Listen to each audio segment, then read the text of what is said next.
देख रहे हैं इंडिया टीवी। आपके साथ मैं हूं मीनाक्षी जोशी। सुबह के 10 बज रहे हैं, वक्त हो गया है दमदार 10 का। हमारे साथ जगजीत द्विवेदी जी, सज्जन कुमार जी स्टूडियो में मौजूद है। बहुत स्वागत आप दोनों का।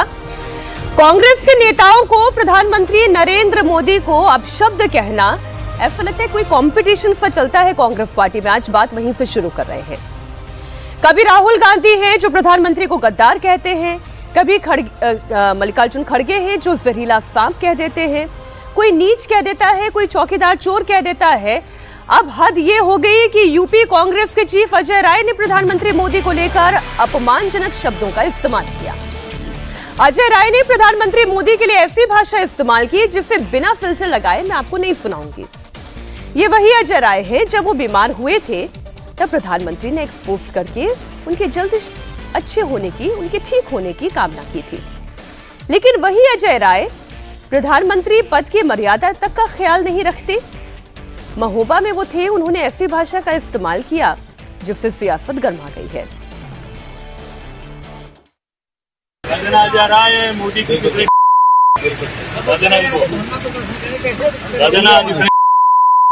मोदी की जा रहा है, मोदी की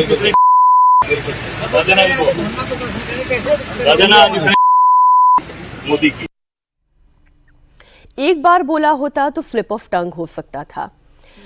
बार बार दोहराई उसी बात को, तो इसका मतलब ये कि उनकी मंशा ही थी कि ये बात प्रधानमंत्री नरेंद्र मोदी तक पहुंचे। और ये उनकी आलोचना नहीं है, ये अपमान है, उस पद का अपमान है जिस पर नरेंद्र मोदी बैठे हैं। कांग्रेस नेता अजय राय ने प्रधानमंत्री के लिए जिस तरह की अपमानजनक भाषा का इस्तेमाल किया उससे बीजेपी भड़की हुई है। अजय राय के खिलाफ बीजेपी आज एफआईआर के लिए तहरीर देगी और अजय राय के खिलाफ प्रदर्शन करते हुए पुतला भी जलाएगी। सीएम योगी ने भी अजय राय की टिप्पणी पर बड़ा अटैक किया। सीएम योगी ने कहा कि अभद्र टिप्पणी कांग्रेस की कुसंस्कार का प्रतीक है। कांग्रेस के युवराज भी इसी कुसंस्कार का परिचय दे चुके हैं। योगी ने यह भी कहा कि कांग्रेस हताशा, निराशा, दिवालियापन के शीर्ष स्तर पर पहुंच गई है। अजीत जी, कोई एक बार बोले गलती हो सकती है, लेकिन अगर जानबूझ करके अपनी ही बातों को बार बार दोहरा रहा है, इसका मतलब ये कि वो अपमान करने के इरादे से ही ये बात बोल रहा है और उसे उसकी आलोचना भले ही हो, उसे कोई परवाह नहीं है। क्यों? क्योंकि शायद नेतृत्व ये बात पसंद करता है। यही बात है, क्योंकि ऊपर जो शीर्ष नेता है भारतीय जनता पार्टी के, वो भी कोई कोताही नहीं करते हैं, वो भी इस तरह की बातें करते रहते हैं। प्रधानमंत्री ने खुद कई बार कहा कि उनको कितनी गालियां दी गई थी। एक बार तो उसकी सूची बजाबता आई थी कि कितनी बातें उनके बारे में ऐसी कही गई हैं जो एक प्रधानमंत्री के पद पर बैठे व्यक्ति के लिए तो छोड़ दीजिए, ऐसे भी आमतौर पर आप अपने किसी दुश्मन के बारे में भी ऐसा नहीं बोलते अगर आपके संस्कार अच्छे हैं तो। जो आपका दुश्मन है उसके बारे में भी नहीं बोलते। एक व्यक्ति के रूप में भी एक व्यक्ति की भी गरिमा होती है, प्रधानमंत्री पद की तो है ही, एक व्यक्ति की भी गरिमा होती है, उसका भी अपमान कांग्रेस पार्टी के नेता कर रहे हैं, इसमें कोई संदेह नहीं। इससे कांग्रेस पार्टी को फायदा होता है। हम उसी पर आ रहे थे। असली सवाल क्या है कि इस तरह की जितनी बातें कही जाती हैं उसका उतना ही ज्यादा नुकसान कांग्रेस पार्टी को होता है। प्रधानमंत्री नरेंद्र मोदी के प्रति उनके 12 साल के कामकाज को लेकर के अगर किसी के मन में कोई नाराजगी का भाव है भी, किसी पॉलिसी से कोई परेशान है भी, तो वो भी ऐसी घटनाओं के बाद अपनी नाराजगी छोड़ करके उनके पीछे खड़ा हो जाता है। ये असली बात है, आप इस बात को समझिए। और हमने कल ही देखा, मतलब सोशल मीडिया में इसको लेकर के खूब चर्चा भी हुई है। गुजरात की एक वरिष्ठ पत्रकार है, उन्होंने लिखा कि वो जब आईआईसी में जाती हैं, पिछले कई वर्षों से ये हो रहा है, तो वो कोई दिन ऐसा नहीं बीता जब उनके ऊपर रेशियल कमेंट नहीं किए गए या इस तरह की बातें नहीं की गई कि दो गुजराती आकर के क्या कर रहे हैं।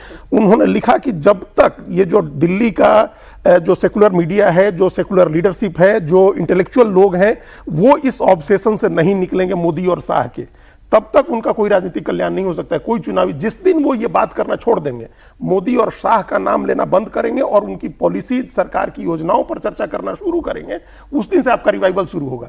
लेकिन अभी तो हमको इसकी कोई संभावना ही नहीं दिख रही है कि आप उनका नाम छोड़ करके किसी पॉलिसी पर बात करेंगे। आप ले दे करके आपके पास गाली देने के लिए नरेंद्र मोदी हैं, अमित शाह हैं, नरेंद्र मोदी हैं, अमित शाह हैं। आप उनकी पॉलिसी पर, आज महंगाई को लेकर के कांग्रेस पार्टी का एक नेता सड़क पर प्रदर्शन नहीं कर रहा है और आप नरेंद्र मोदी को गाली दे रहे हैं। इससे आपको चुनावी फायदा होगा कि आप जो कुछ भी ठीक होना है वो भी आप खत्म कर देंगे। जो लोग नाराज, आज ही कीमत बढ़ने से जो लोग नाराज होंगे वो भी फिर साथ में खड़े हो जाएंगे उनके पीछे। मसला तो हर सीट पर जीत का होना चाहिए। उत्तर प्रदेश में चुनाव सामने है और कांग्रेस पार्टी फिर वही गलतियां दोहरा रही है जिससे वो पहले भी नुकसान उठा चुकी है। कोई कमेंट सज्जन जी आपका? ये देखिए, इसमें प्रधानमंत्री को लीजिए, उपराष्ट्रपति धनखड़ जी का मसला देखिए, संवैधानिक पदों पे जितने लोग हैं उनके प्रति जो भाषा और जिस तरह से अश्लीलता से उसका विपक्ष के लोगों ने प्रदर्शन किया। अब ये अजय राय जी हैं, इनकी क्या महत्व है? 2024 के विधानसभा लोकसभा चुनाव में इनको वोट आया, उसके बाद राहुल गांधी ने कहा कि शायद प्रियंका होती तो खेल कुछ और होता। तो कहने का मतलब है कि आप तो अधने से सिपाही हैं, अब वहां पे आपकी, कहते हैं ना, आपकी क्षमता और आपका स्थान बताया जा रहा है कि आप बस एक हैं, आपको लड़ा दिया गया, बावजूद इसके ये हाल है। बात यहां सबसे बड़ी क्या है कि देखिए, जब आप जनता के भावना से लड़ने लगते हैं, जब आपको जनता से मैंडेट नहीं मिल रहा है, तो जिसको उसका लाभ मिल रहा है प्रधानमंत्री मोदी को, तो आप जब गाली प्रधानमंत्री को दे रहे हैं या उसको दे रहे हैं जिसको पब्लिक का मैंडेट मिला है, तो आप पब्लिक के सेंटिमेंट को गाली दे रहे हैं, बिल्कुल ठीक, उसके डिसीजन को गाली दे रहे हैं। अब ये चीज है कि आप पब्लिक को चिढ़ाना शुरू करेंगे, तो जैसा अजय जी ने कहा कि अजीत जी ने कहा कि ये आप कितना भी वो करते रहे, पॉलिसी को छोड़ के बाकी आप भाषा की मर्यादा, मौत के सौदागर से लेके अजय राय का ये जो कमेंट है, ये दिखाता है कि धीरे धीरे ये बहुत ही बिलो द बेल्ट कमेंट वाली संस्कृति कांग्रेस में आ गई है, विपक्ष के बाकी दलों में भी आ गई है। उत्तर प्रदेश की बात करते हैं। बीजेपी ने 2027 की जंग की तैयारी शुरू कर दी है और योगी ने एक बार फिर क्लियर कट मैसेज दे दिया है। इस बार उत्तर प्रदेश का चुनाव लॉ एंड ऑर्डर पर लड़ा जाएगा, बेटियों की सुरक्षा सबसे अहम मुद्दा होगा। सीएम योगी देवरिया भी समाजवादी पार्टी पर जमकर हमला बोल रहे हैं। उन्होंने कहा कि पहले 1 डिस्ट्रिक्ट 1 माफिया होता था। योगी ने कहा कि माफिया मिट्टी में मिल गए, गुंडे पलायन कर गए, जिससे जनता जनार्दन को आंख दिखाने का प्रयास किया, वो अपने आप ही यमराज के घर सिधार गया। उनका बयान मैं आपको सुना देती हूं, फिर करते हैं चर्चा। आज 1 डिस्ट्रिक्ट 1 माफिया नहीं, 1 डिस्ट्रिक्ट 1 मेडिकल कॉलेज है और 1 डिस्ट्रिक्ट 1 प्रोडक्ट आज उत्तर प्रदेश के अंदर देखने को आपको मिलेगा। यह है नई यूपी की पहचान। आज कोई बेटी की सुरक्षा में सेंध नहीं लगा सकता, कोई व्यापारी से जबरन गुंडा टैक्स नहीं ले सकता। आज कोई नहीं कह सकता है कि 6 बजे के पहले ही घर के अंदर बेटी दुबक जाए और व्यापारी प्रतिष्ठान बंद कर ले। आप तो उत्तर प्रदेश की बेटियां और उत्तर प्रदेश की बहनें नाइट शिफ्ट में भी उद्योगों में कार्य कर रही हैं और जब मर्जी तब अपने घर आ रही है। अगर कोई सौदा और कोई गुंडा छेड़ने का दुस्साहस करता है तो अगले चौराहे पर यमराज महाराज उसका टिकट काटने के लिए बैठे रहते हैं। देवरिया में है योगी आदित्यनाथ जब वो ये बात कह रहे थे और उत्तर प्रदेश की जनता को उनके एक वोट की ताकत याद दिलाई उन्होंने। मुख्यमंत्री ने कहा कि उत्तर प्रदेश में हिंदुओं की आस्था के पवित्र स्थानों का जो विकास हुआ वो वोट की ताकत का ही नतीजा है। अयोध्या में डबल इंजन सरकार की ताकत देखिए, भगवान राम का दुनिया का सबसे बड़ा मंदिर बन गया है, भव्य मंदिर का निर्माण हो गया है।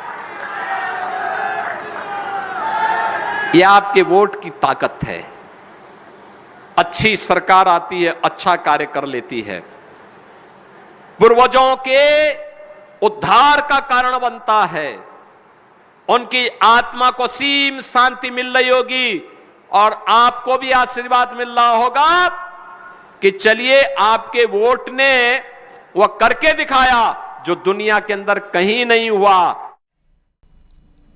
अब जो बात योगी आदित्यनाथ कह रहे हैं अजीत जी की टिकट जो है उनका कट जाता है, वो सीधा यमराज के घर पहुंच जाता है। जो योगी आदित्यनाथ की यूएसपी है वो यूएसपी उनकी लॉ एंड ऑर्डर को लेकर है, इसमें तो कोई दो राय नहीं।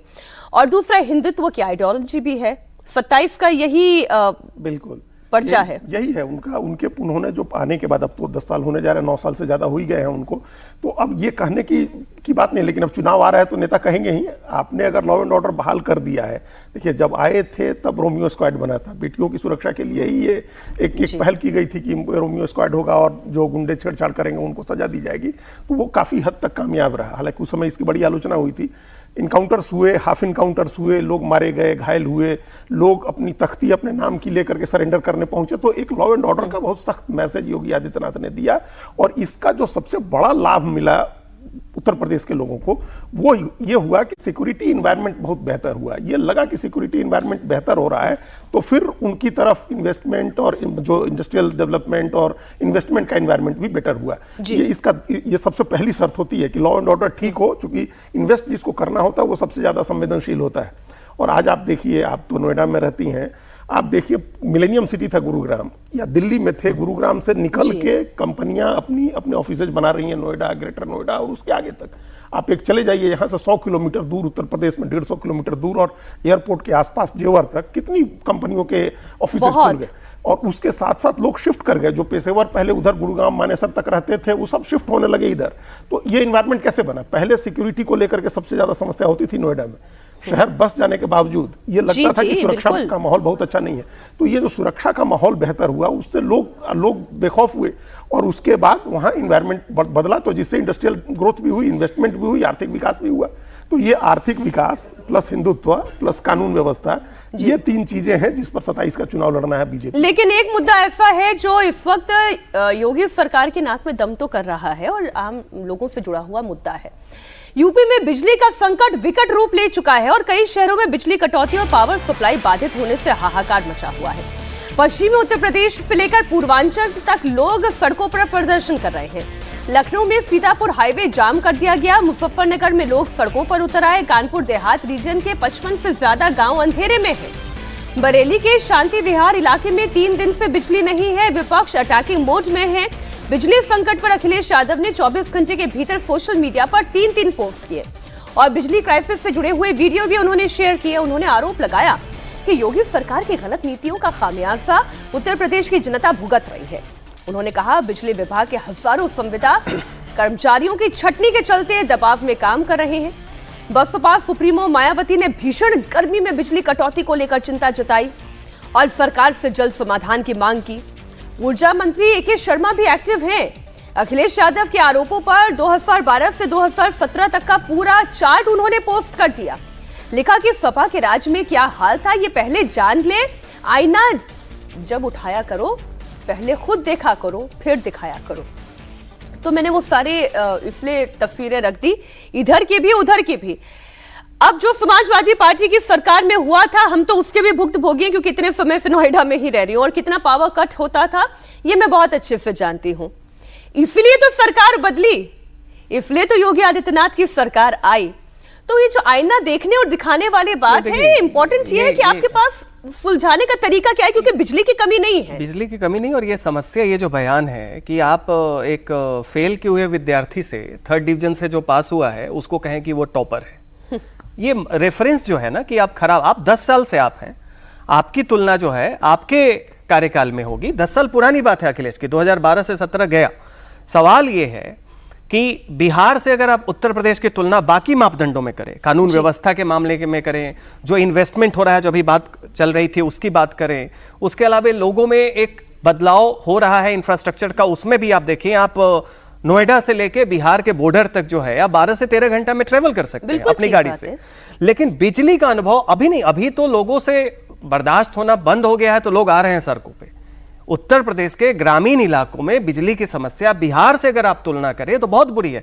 बिहार चुनाव का वक्त था अगस्त सितंबर अक्टूबर में, हम लोग कई बार बक्सर के बाद उधर गाजीपुर वगैरह भी चले जाते थे, साथ में हमारे लोग थे गांव में। उनके गांव में जाने पे हम लोग देखते थे पावर कट, हर 1-1.5 घंटे बिजली रहेगी फिर 1 घंटे कटेगी। तो ये समस्या अभी की नहीं, अभी तो लोगों से अब बर्दाश्त नहीं हो रहा है। कितना इन्वर्टर काम करेगा, कितना आप पेड़ के नीचे बैठ के गांव में ये करेंगे, अब तो शहरों में भी आना शुरू हो गया। तो ये सोचने की बात है, जब आपके पास सप्लाई की कमी नहीं है तो इसका मतलब कहीं ना कहीं ये पॉलिसी का गाइडेंस है, केवल राशन और शासन। ठीक है, समाजवादी पार्टी 1 डिस्ट्रिक्ट 1 माफिया, ठीक है, उस समय समाजवादी पार्टी की वो नीति थी, दबंगों को टिकट दो और बदले में उनसे वोट लो। कहने का मतलब यह है जब आप बाकी मापदंडों पे आगे हैं, बिजली के मामले में आप अपने पड़ोसी राज्य, चाहे वो झारखंड हो, चाहे छत्तीसगढ़ हो, चाहे बिहार हो, उससे पीछे क्यों जा रहे हैं? निश्चित तौर पे ये पॉलिसी फेलियर है। समाजवादी पार्टी का कार्यकाल दिखाना, फिर आप उसी से करते रहिए। उस समय तो गुंडों को टिकट मिलता था। बिल्कुल ठीक बात है, और तभी तो सरकारें बदली गई। हालांकि ये भी मैं आपको इसलिए दिखा दूं कि देश में इस वक्त जो पावर की डिमांड है वो ऑल टाइम हाई पर है, और इसके पीछे कारण भी है कि जिस तरीके से भीषण गर्मी आई है उसने अपने पिछले सारे रिकॉर्ड तोड़ दिए हैं। तो ये बात सही है कि बिजली की डिमांड ज्यादा है। अगर जनरेशन की बात करें तो जनरेशन भी भरपूर हो रहा है, बस अब आप प्रोक्योरमेंट कितना करते हैं और फिर उसके सप्लाई कैसे करते हैं, सारी बात वहां पर आकर टिकती है। इसलिए हमारी तो सलाह यही है कि जब आप हिंदुत्व के एजेंडे पर अच्छा काम कर रहे हैं, लॉ एंड ऑर्डर के एजेंडे पर अच्छा काम कर रहे हैं, तो बिजली भी भरपूर दे दे। वरना जनता सड़क पर आएगी और आपसे जवाब मांगेगी। आइए बात करेंगे देश के बॉर्डर सिक्योरिटी प्लान की। केंद्रीय गृह मंत्री अमित शाह ने देश की सीमाओं को सुरक्षित करने और घुसपैठ को पूरी तरह से रोकने का प्लान देश के सामने रखा। होम मिनिस्टर ने कहा कि अगले 1 साल में पाकिस्तान और बांग्लादेश से लगने वाले बॉर्डर को पूरी तरह से सील कर दिया जाएगा। सीमाओं पर स्पॉट बॉर्डर प्लान लागू होगा। इसके बाद पाकिस्तान और बांग्लादेश से एक भी घुसपैठिया भारत की सरजमीं पर कदम नहीं रख पाएगा। अमित शाह ने कहा कि पहले सीमाओं पर घुसपैठ बंद होगी, उसके बाद देश के भीतर छिपे हुए घुसपैठियों को भी चुन चुन कर निकाला जाएगा। गृह मंत्री दिल्ली में बॉर्डर सिक्योरिटी फोर्स के जवानों को एड्रेस कर रहे थे और इसी दौरान उन्होंने इस प्लान के डिटेल्स शेयर किए। जो उन्होंने कहा वो आपके सामने हम रख दें, उनका बयान आपको सुना दें। एक मजबूत सुरक्षा ग्रिड बनाने के लिए हम आगे बढ़ रहे हैं। आने वाले 1 साल के अंदर ही स्मार्ट बॉर्डर कंसेप्ट के साथ सीमा सुरक्षा बल की सुरक्षा में सभी प्रकार की तकनीक को लैस कर एक अभेद बॉर्डर की हम सुरक्षा की ग्रिड बनाने का काम आगे बढ़ रहा है और बहुत कम समय में गृह मंत्रालय ड्रोन, रडार, आधुनिक कैमराज और बाकी सारी तकनीक के साथ एक स्मार्ट बॉर्डर के प्रोजेक्ट को लेकर देश के सामने आएगा। क्योंकि जब तकनीक आगे बढ़ रही हो तब हमने भी सुरक्षा में तकनीक का उपयोग करना पड़ेगा। इसके हर कंपोनेंट के लिए गृह मंत्रालय ने अनेक प्रकार की कवायद की है और लगभग एक इन टोटो स्मार्ट बॉर्डर के काम में हम बहुत नजदीक पहुंच गए हैं। मैं सीमा सुरक्षा बल के जवानों को भरोसा दिलाना चाहता हूं कि ये 60वें साल में ही हम स्मार्ट बॉर्डर प्रोजेक्ट को लॉन्च कर बांग्लादेश और पाकिस्तान की पूरी सीमा को हम अभेद करेंगे और इससे आपके काम में आपको बहुत बड़ी तकनीकी सहायता उपलब्ध हो जाएगी। और जो बीजेपी का सबसे बड़ा वादा है कि उसकी इंटरनल सिक्योरिटी को मजबूत करने के लिए उसकी एक्सटर्नल बॉर्डर फेंसिंग जो है वो बेहतर तरीके से हो, और बंगाल में वो काम तो हो गया। बिल्कुल, और बिहार में भी हो रहा है, बंगाल में भी हुआ। अभी हम लोगों ने कल ही देखा, कल या परसों बिहार में एक आईजी बॉर्डर का एक पद क्रिएट किया गया है जी। ये नहीं होता था पहले। एक आईजी बॉर्डर अपॉइंट होगा जो सीमावर्ती इलाके हैं, सीमांचल के इलाके में, जो किशनगंज, अररिया, कटिहार, इस इलाके में, वहां के लिए आईजी अपॉइंट हुआ, आईजी लेवल का एक अधिकारी। तो ये उसकी परिणति है जो प्रधानमंत्री, ये केंद्रीय गृह मंत्री पिछले चुनाव के पहले जो बैठे थे जाकर के सीमांचल में। तो ये इसका मतलब कि बॉर्डर सुरक्षा को लेकर के कुछ गंभीरता से काम हो रहे हैं। ये हम लोगों ने अभी पश्चिम बंगाल में भी देखा। और जब अमित शाह कहते हैं तो उस बात पर यकीन इसलिए होता है, जैसे अभी हम लोगों ने देखा कि उन्होंने तय किया कि भाई नक्सलवाद खत्म कर देंगे। तो हो सकता है कि अभी छिटपुट कुछ लोग बचे हों, कहीं कुछ घटनाएं हों, लेकिन वो एक तरह से वाइप आउट हो गया। लोगों ने सरेंडर किए, मारे गए, जब्ती हुई। अब वो सब उनके पीछे लैंडमाइंस हटाने की कोशिश हो रही है। हम बांग्लादेश के साथ सीमा 4000 किलोमीटर की जो हम लोग की सीमा लगती है, उसमें पश्चिम बंगाल में 2200 किलोमीटर है, जिसमें 500-600 किलोमीटर बचा हुआ था, उसकी फेंसिंग हो जाए। ये जो लद्दाख के साथ हमारा पाकिस्तान के साथ लगती हुई सीमा है, वो थोड़ा टफ टेरेन है, वहां के लिए अलग से स्ट्रेटजी बनानी होगी। और हम लोग शुरू से, बहुत पहले से ये बात देखते आ रहे हैं कि सर्दियां शुरू हो, बर्फ जमनी शुरू हो, उसके पहले सीमा पार से घुसपैठ होती है। घुसपैठिए आ जाते हैं इधर ताकि वो पूरे साल फिर चुके, उसमें हिमालय है हमारा एक, तो प्रहरी उधर रोक लेता है। तो उसको कैसे ठीक करेंगे कि एक अगर घुसपैठ रुक जाती है तो जो सेना तैनात है लद्दाख से लेकर के जम्मू कश्मीर में, उनका काम भी काफी आसान हो जाएगा। बिल्कुल ठीक। और वो हमारे यहाँ फिर दूसरी गतिविधियां जो है विकास की, उनके लिए, और वो जो सीमा पार से फायरिंग होती है, देखिए किस लिए ड्रग्स की भी रोकथाम के लिए ये बहुत जरूरी है, क्योंकि जब आप सेंसर लगा देंगे तो इस तरीके के भी जो इन्फिल्ट्रेशन हो रहे हैं वो भी पूरी तरह से बंद हो जाएंगे। और उधर से क्या पाकिस्तान की फायरिंग इसलिए तो होती है घुसपैठियों को घुसाने के लिए। बिल्कुल ठीक। तो जब ये बंद हो जाए, बॉर्डर लग फेंसिंग कर दें, तो उन सब चीजों से भी छुटकारा मिले। अच्छा, पश्चिम बंगाल चुनाव प्रचार के दौरान आपको याद है ना कि प्रधानमंत्री नरेंद्र मोदी ने झालमुड़ी खाई थी। उस दुकानदार को सोचिए जरा, जान से मारने की धमकी मिली है। झारग्राम में पीएम मोदी को झालमुड़ी खिलाने वाले दुकानदार को पाकिस्तान के नंबर से जान से मारने की धमकी मिली। दुकानदार को 19 मई को धमकी वाला फोन आया और बाद में मैसेज के जरिए भी धमकी आई। धमकी की शिकायत के बाद झालमुड़ी बेचने वाले विक्रम साव की दुकान की सुरक्षा बढ़ा दी गई है। उनकी दुकान के बाहर सीआरपीएफ के जवान तैनात किए गए हैं। धमकी भरा फोन आने के बाद विक्रम साव डर गए हैं और कोई भी कॉमनर होगा वो तो डरेगा ही। और फिर उन्होंने इसकी जानकारी लोकल पुलिस स्टेशन को दी। विक्रम साव को फोन और मैसेज के जरिए जान से मारने की धमकी मिली। पुलिस अब मामले की जांच कर रही है। अब बेचारे दुकानदार ने झालमुरी तो खिलाई थी सज्जन जी, झालमुरी तो खिलाई थी, उसको जान से मारने की धमकी दी जा रही है। नहीं, लेकिन इसमें बात यह है कि उसका नंबर पाकिस्तान पहुंच गया। अब ये कोई पाकिस्तानी तो था नहीं वहां पे, पहुंचाया ही गया है और पहुंचाया गया है उसके अगल बगल वाले किसी ने पहुंचाया है जिसके पास उसका नंबर होगा। भाई आपका हमारा नंबर जान पहचान के लोगों में ही होता है, वहां कहीं कहीं। तो ये भी दिखाता है कि जो आप अभी डेमोग्राफिक थ्रेट की बात कर रहे हैं, जो अभी हम लोग कर रहे थे, पाकिस्तान तक किसी बड़े मंत्री का, बड़े अधिकारी का, शीर्ष अधिकारी का नंबर पहुंच जाए समझ में आता है। वहां पे वो मेहनत करते हैं, हर किसी की अपनी इंटेलिजेंस होती है, स्पाई होते हैं। एक झालमुरी वाले का नंबर वहां पहुंच गया और उस पे वहां से धमकी आई।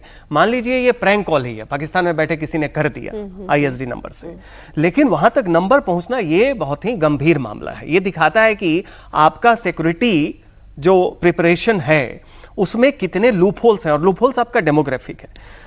जैसे अभी स्मार्ट बॉर्डर की समस्या क्या है? एक तो है कि घुसपैठ हो रहा है, दूसरा आप देखिए पंजाब की एक पूरी पीढ़ी तबाह हो गई ड्रग के कारण। आप माझा जो एरिया है, तरन तारन से लेके उसके बाद अमृतसर जाएं और ऊपर पठानकोट तक चले जाएं, जो बॉर्डर एरिया है, वहां पे बॉर्डर के उस पार से ड्रग आ रहा है, टनल्स के थ्रू आ रहा है। वही हाल आप बांग्लादेश में जाएं, त्रिपुरा में जाएं, नॉर्थ ईस्ट में जाएं, जो नई पीढ़ी है वो ड्रग के चपेट में है। तो वैसी स्थिति में सीधी सी बात है कि यहां पे आपके वो कहते हैं enemy in site, overground of the underground. ये सब भी दिखाता है कि झालमुरी प्रकरण तो समझ, हम लोगों को भी प्रैंक कॉल आते हैं बहुत बार कि ये ले लीजिए, वो ले लीजिए, डिजिटल फ्रॉड का। यहां है कि उसका नंबर वहां पहुंच जा रहा है, तो ये अपने आप में दिखाता है कि रीच कहां तक है।